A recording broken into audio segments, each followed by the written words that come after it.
Olá, nono ano, tudo bem? Estou aqui gravando esse vídeo com a correção da atividade que eu postei no SAS Conecta, tá bom? Essa atividade, vocês devem ter percebido que é uma parte do capítulo 1, que fala sobre a origem da Terra e a origem da vida, né, dos compostos orgânicos e dos primeiros seres unicelulares. E depois sobre os carboidratos, né, que são os compostos orgânicos, o capítulo 3, tá bom? Então, essa primeira parte é do capítulo 1, tá? Vamos lá? Preparados? Já fizeram essa atividade, né? Eu espero que sim. Senão, não faz sentido, né? A professora fazer a correção sem que você tenha feito. Eu espero que esteja resolvido. Eu espero também que vocês acertem a atividade toda, tá bom?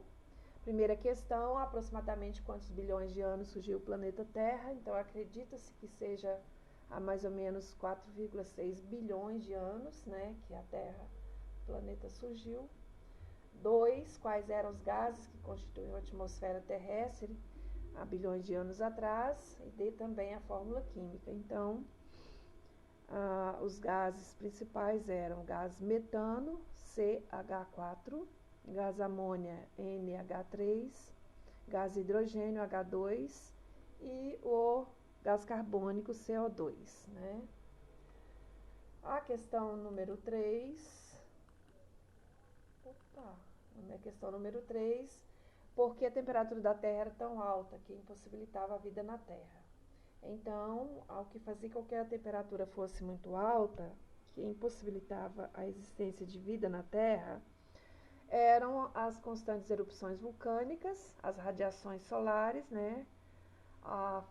Não existia ainda a camada de ozônio, que hoje nós sabemos que ela impede a penetração dos raios solares, ela filtra a entrada da radiação ultravioleta do Sol na Terra, e a camada atmosférica era muito fina, né? Então, acontecia que a Terra era muito quente, a atmosfera era muito quente, impossibilitando a existência de vida. A questão número 4, como se formaram os oceanos primitivos? Vocês se lembram, né, que à medida que a temperatura foi resfriando, com as constantes tentativas de chuva, evaporação, antes que a água chegasse até a Terra, a atmosfera foi resfriando ao longo de bilhões de anos. E eram chuvas torrenciais, e aí essa água líquida começou a encher as partes mais baixas do planeta, formando os oceanos e os mares primitivos. A questão 5, explique como se formaram as primeiras formas de vida na Terra. Então, vocês se lembram que a atmosfera era formada pelos gases, né, amônia, metano, gás hidrogênio, gás carbônico, e as radiações que chegavam até a Terra, as faíscas, né, as descargas elétricas que chegavam até a Terra, foram provocando reações químicas nesses compostos inorgânicos, também existentes nos mares, nos oceanos, e começaram a formar os primeiros seres orgânicos, compostos orgânicos. E estes deram origem, evoluíram até formar os aminoácidos, que deram a origem às proteínas, e que essas proteínas, envolvidas por partículas de água, formaram os coacervados. Somente quando surgiu o material genético, o DNA e RNA, é que começaram a formar os primeiros seres vivos na face da Terra. Tá bom? Vamos para a questão 6. Como que a teoria da abiogênese ou geração espontânea afirmava a origem dos seres vivos? Então, essa teoria, a abiogênese ou geração espontânea, ela afirmava que a vida poderia surgir de uma matéria sem vida, de uma matéria inanimada, né? Por uma força qualquer, um calor, um princípio ativo, fazia com que a vida poderia surgir. Aí na questão 7, como que Francesco Redi contestou essa teoria da biogênese? Ele fez um experimento, né? Vocês se lembram, colocando pedaços de carne em 2 potes, um ele deixou coberto com gaze e outro descoberto. aquele que ficou descoberto, as moscas vinham, colocavam os ovos na carne e de lá surgiram larvas. E o outro que ficou coberto, ele não foi contaminado, as moscas não colocaram os ovos e não surgiram larvas, não surgiram novas moscas. Aí ele pôde comprovar então que a vida, que lá ali só surgia vida, surgiam aquelas larvas e moscas futuras, porque as moscas punham seus ovos ali. E a questão 8, que mesmo assim, né, mesmo após o Francesco Redi fazer esse experimento e comprovar, né, que as moscas que punham os ovos lá, ainda existiam muitas ideias de que os alimentos estragavam por causa da geração espontânea, né? Aí, em 1860, o Louis Pasteur fez outro experimento, né? O Louis Pasteur comprovou, e vocês se lembram, né, quando ele colocou o caldo de carne em tubos, em balões com bico comprido, e aquele que ele recurvou, aquele que ficou com bico de cisne, né, ele não foi contaminado, porque os micro-organismos que estavam presentes no ar ficaram impregnados naquele tubo retorcido e não contaminaram aquele caldo de carne. Ele pôde comprovar então que se os micro-organismos não entraram naquele caldo, ele não foi contaminado. E a questão 9 agora, é o capítulo 3, que os carboidratos são substâncias orgânicas importantes para os seres vivos e também podem ser chamados de açúcares. As fibras musculares estriadas armazenam um carboidrato a partir do qual se obtém energia para a contração. Que substância de reserva se encontra na forma de glicogênio? Então, vocês se lembram que o glicogênio ele fica armazenado nas fibras musculares e também no fígado.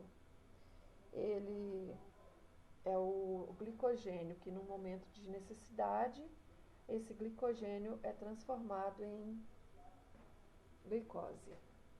Questão número 10, o exoesqueleto, o esqueleto externo dos insetos é composto por um polissacarídeo. Então, o exoesqueleto externo dos insetos. As células vegetais possuem uma parede celular formada por polissacarídeo.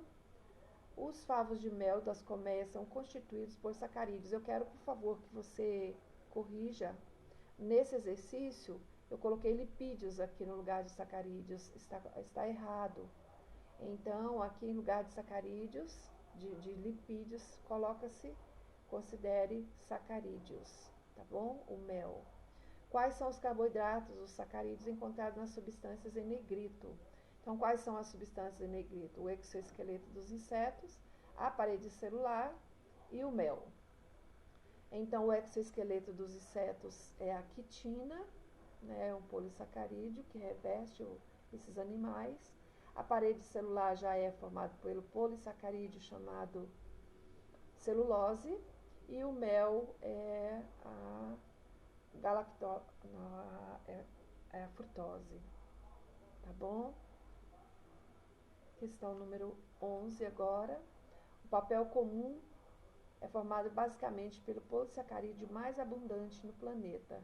Então, o papel é feito de celulose, né? O carboidrato é chamado de celulose. Nas células vegetais, essa celulose tem a função de dar estrutura para as células vegetais, revestir a membrana plasmática, proteger e estruturar essa célula vegetal, que ela fica ao redor, revestindo por fora as células dos vegetais, tá bom? Eu espero que vocês tenham acertado praticamente tudo, porque com aquele vídeo explicativo, né, também já te ajudou muito para responder. Agora eu gostaria que vocês fossem até o livro, vão lá no capítulo 3, faz as atividades do capítulo 3, acredito que já estejam feitas, né? Nós já tínhamos falado sobre isso. E que vocês façam também as atividades suplementares e também as atividades online, tá? Eu estou entrando constantemente para verificar, eu já percebi que mais de 60% dos alunos já fizeram atividade online. se você não tiver feito ainda, vá lá e faça, por favor, que eu preciso da sua nota, tá bom? Então, lembre-se, é tempo de crescer, que esse ano seja um ano de crescimento para todos nós.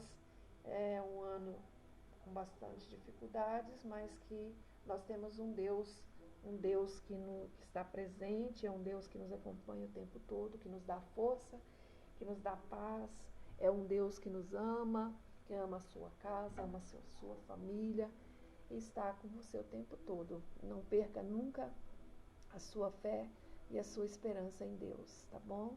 Fiquem com Deus, até breve a gente se encontra, tá? Se Deus quiser. Tchau, tchau, um abraço.